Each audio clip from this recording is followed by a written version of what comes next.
Well, hello, second video today. I still don't know what time it was, but certainly need a drink now. So after a good few hours work, I've got all my lawns cut and tidied up.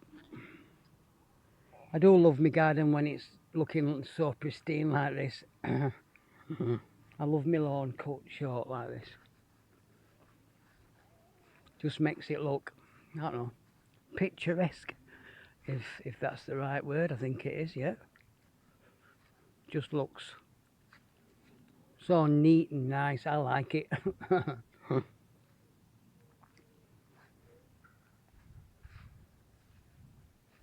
Yeah.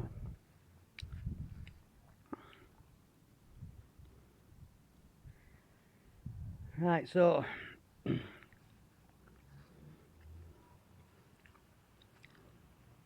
trying to think now what else needs to be done, because it's basically you're just waiting. You're just waiting now. I wonder what this is. It's meant to be a flower, but it's some sort of climber.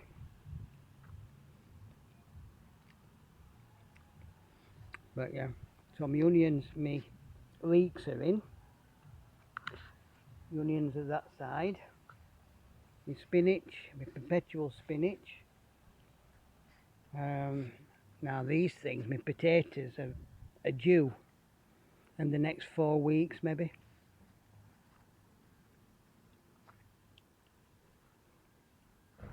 They're weird, aren't they? You can't eat them. I don't know what they are.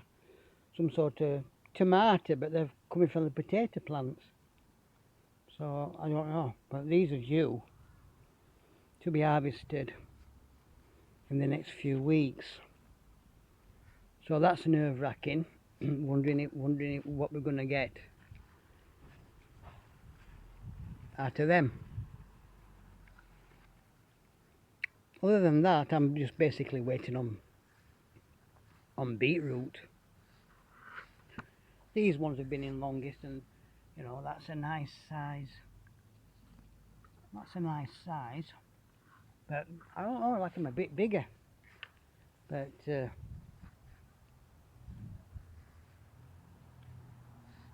should be a bit bigger by now. They're not. I might have another crop of purple beans here, although there's not that many, so I might save them for seed actually. No, there's not really a meal. There's not really a meal here. It's mostly just the odd stragglers. So I think I'll save them for seeds. Yeah. Yeah, I think I'll save them for seeds. So got some kale in there. There's some kale. It's the Italian kale, that. The ones that restaurants love. I had some in a salad yesterday and it was lovely. So it depends what, some people say kale's bitter or not nice, but it depends on what type of kale. There's lots and lots of different types of kale and they've all got different flavours. Well, this Italian one is what they use in restaurants, apparently. But you can get kale just for salads. That's me cabbage. I mean cauliflower. Sorry. I'm tired. I'm tired now. It's very hot today. Very hot. And with all these twists and turns in my garden now, all these paths, cutting my lawn. God, it's not the easiest task in the world now, cutting my lawns. But it's worth it in the end. These sunflowers are coming out. We've had a nice day. We've had a nice weekend, really. Bank holiday, and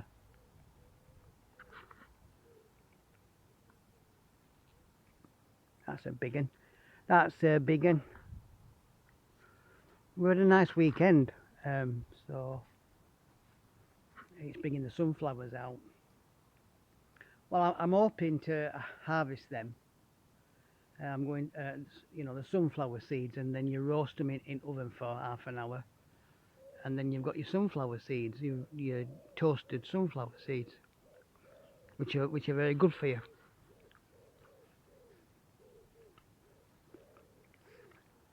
So, but the bees do love them, which is just as well.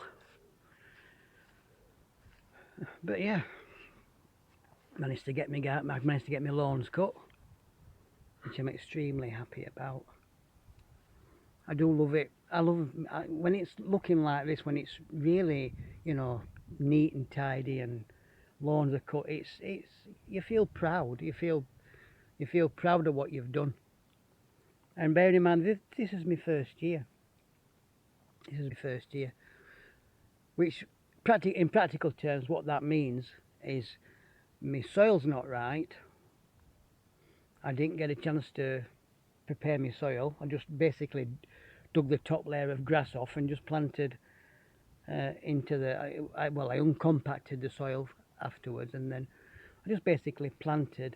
And the only fertilizer that I've been using has been chicken pellets.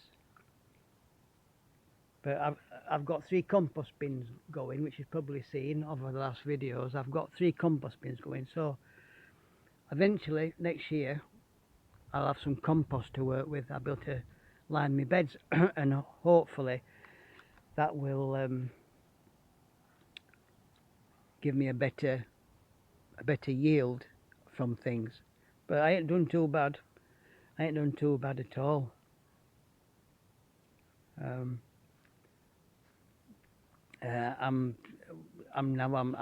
Basically what I'm doing now. I'm basically fathoming out what I'm going to grow next year. What's done well, what hasn't done well.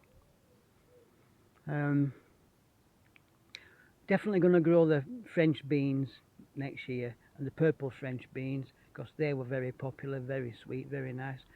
Cucumbers, definitely, because they are beautiful, them cucumbers. Peas, yes, they were lovely out at pod. Runner beans, not so much. Runner beans, not so much. And I'm going to have another go. At the sweet corn next year, because while that sweet corn looks good, it's actually about 8 weeks behind, because I planted it 8 weeks behind. So unless we have a really good summer, unless we have a really nice summer, I mean into September, then it's touch and go whether I'll get any corns, any cobs off that, because it were a bit late. But we have had 2 heat waves, 2 massive heat waves this year, so that's probably helped them along. Same with my throat's dry. Same with my tomatoes here. They've done really well to my tomatoes. I've got quite a few tomatoes on them, but again, the same problem. It all got put in a bit late.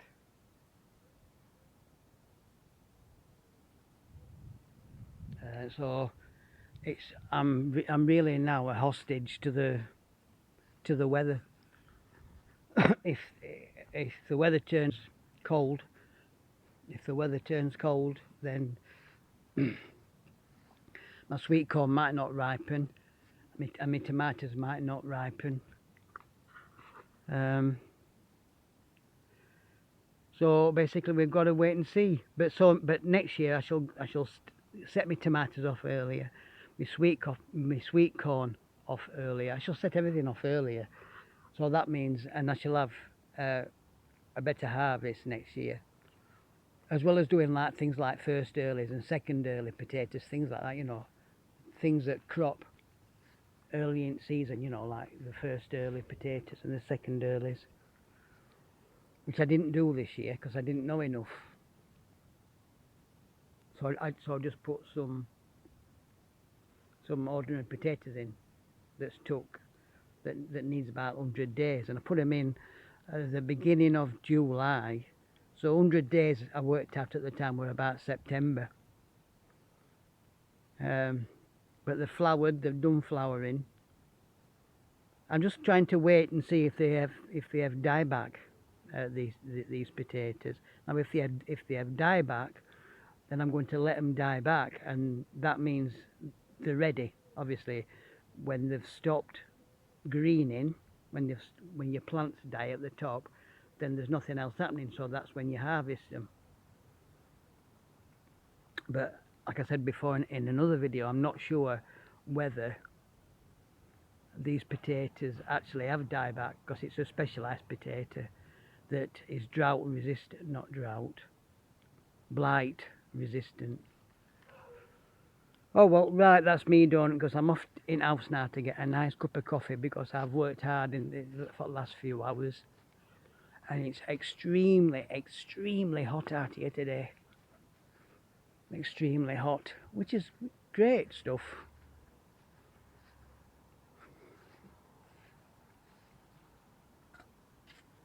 And I ain't got my hat on. Tripping over that. And I ain't got my hat on, so it's time I went in now, and it's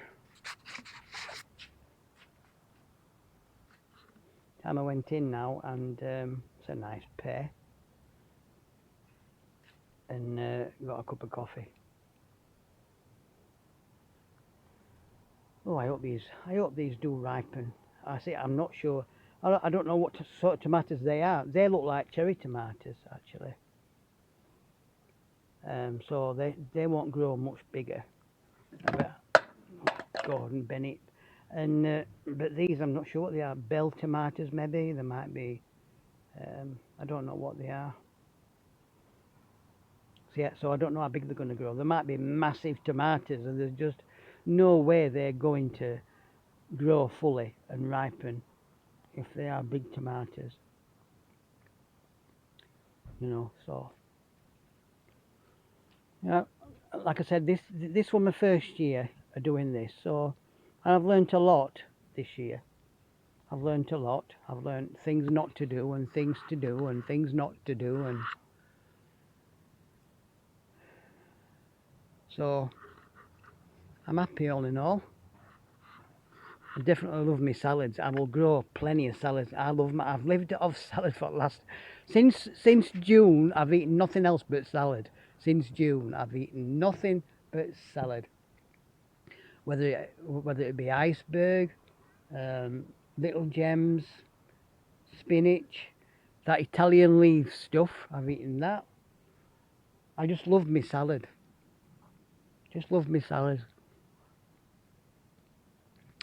So when all my salad goes, so I'm basically desperately trying to grow bits of salad. I'm basically trying to grow bits of salad in pots and that to keep me going for as long as possible. Oh dear. But yeah. Anyway, thanks for listening to my utter drivel, and thanks for watching.